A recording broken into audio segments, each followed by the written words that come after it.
We're here in the blogger tent with Governor Gregoire from the great state of Washington. And she said it reminds her of the floor, organized chaos. I don't know, I'll have to disagree with the governor on this. I don't know how organized we are, but it's certainly chaotic. We had Governor Schweitzer here earlier, and I asked him the same question I've been asking all the Washington delegates, and in fact all the delegates in our tri-state area, Kansas, Texas, Washington, down on the floor.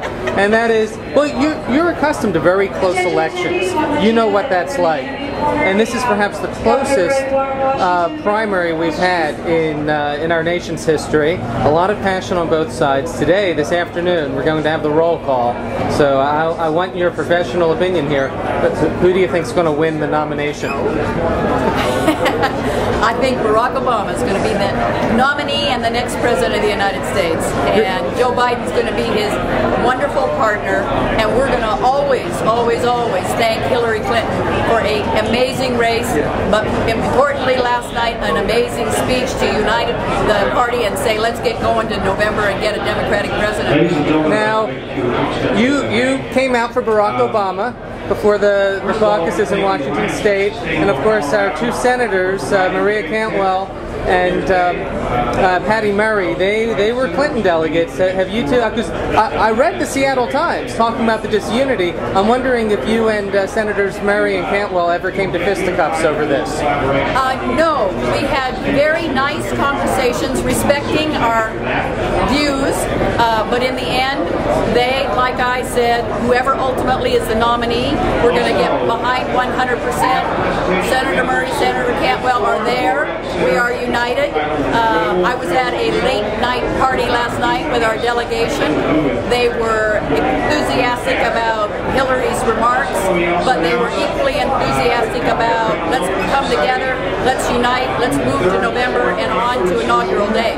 So you dispute the whole disunity theme that we've been reading in the press? You know, somebody from our home state press said they found a 74-year-old delegate who was still going to vote for McCain. To which I said, where is this person? Because I can't find anyone in our entire delegation who will say that. Everybody is saying they love Hillary. She did a great job. She did an amazing job in the primary. Time to unite, time to move on. Now you've got your own election coming up. Well, I'll let others butt in a moment. So you have your own election. Last time, of course, I'm somewhat familiar with it. I actually cut my teeth as a blogger covering the election contest afterwards. Tell us why it's not going to be this close this time around. One, I don't think either one of the candidates for governor want a recount. We want to win, and I want to win at 8:10 on election night. And I think we got an amazing story to tell, to be honest with you, about what we've been able to do over the last 3.5 years. Our job to get it out, our job to set the facts straight when those negative attack ads go out there and mislead the public, which they do all the time, to the tune of millions of dollars. So I'm hopeful that we're going to be able to get the message out, and Washingtonians are going to say that's what we want to have happen, not only in our state, but across America, the very change that we've made happen in Washington State, which is what Barack and Michelle have been saying when they come to our state. What you have here is what we want for America. I'm Dave Nymer from Fired Up Lake. I just wanted to, we saw in the 2004 race that you were hurt pretty badly by 527, particularly the IAW's efforts to smear you and run these ads. And fortunately, this year we're seeing that they're getting a little bit of turnabout fair play. I wondered if you would talk about, and I've always seen this as, you know, finally the progressives getting their act together and recognizing that building this kind of infrastructure that will support our candidates is an important thing. I wonder if you could talk about that. You know, I think Democrats across the country learned a big lesson at the national level and in my governor's race 4 years ago. You know, while the public says they hate negative ads, if they go without a response to set the record straight and tell the truth, unfortunately they work. So thank goodness we've had progressive party elements come together and say, we're going to form our own independent expenditure. We're going to fight back. We're going to tell the truth.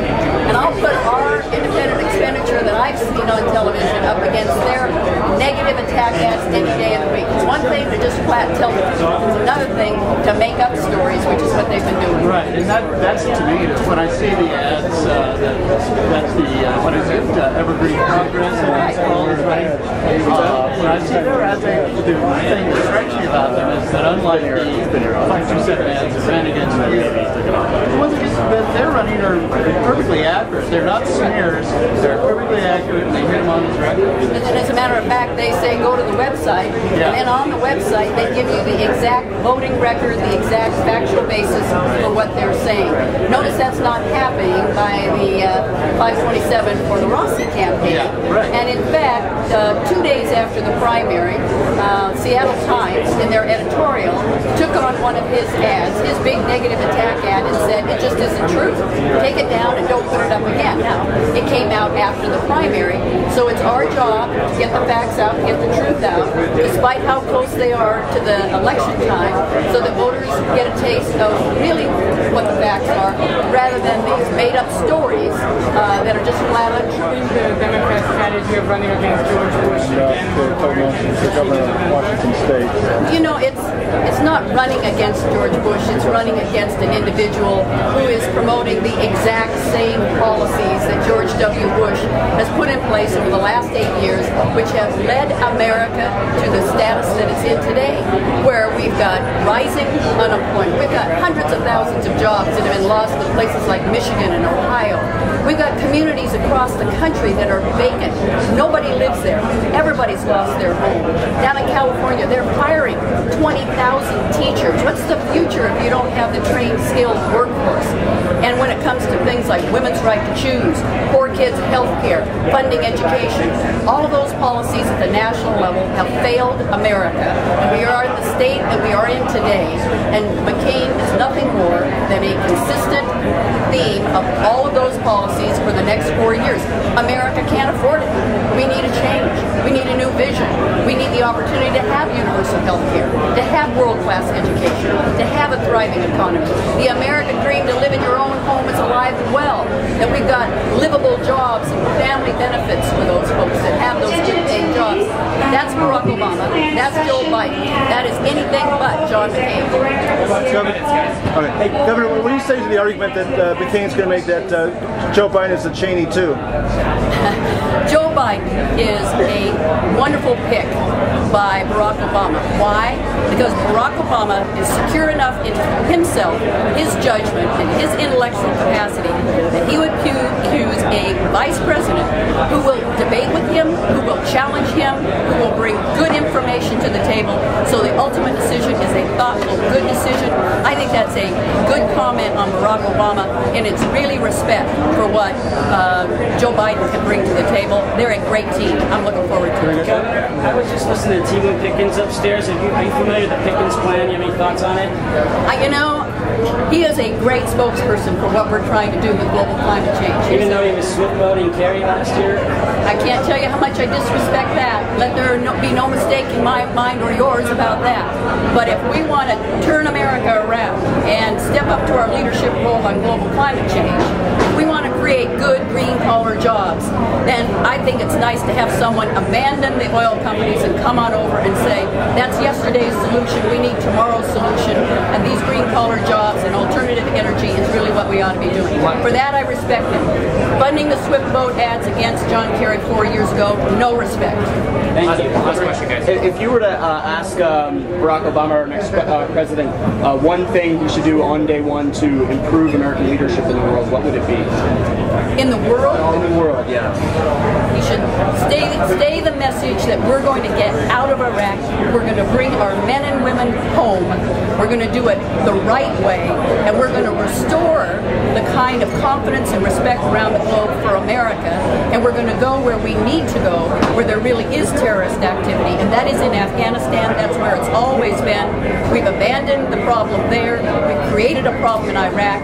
For the men and women in our military, bring them home. Bring them home. That's the message I'd love to hear from Barack Obama on day one. Thanks, guys. Fantastic. How come you're not sweating? How come you're not sweating? Oh, sorry, I love heat. I'm sorry.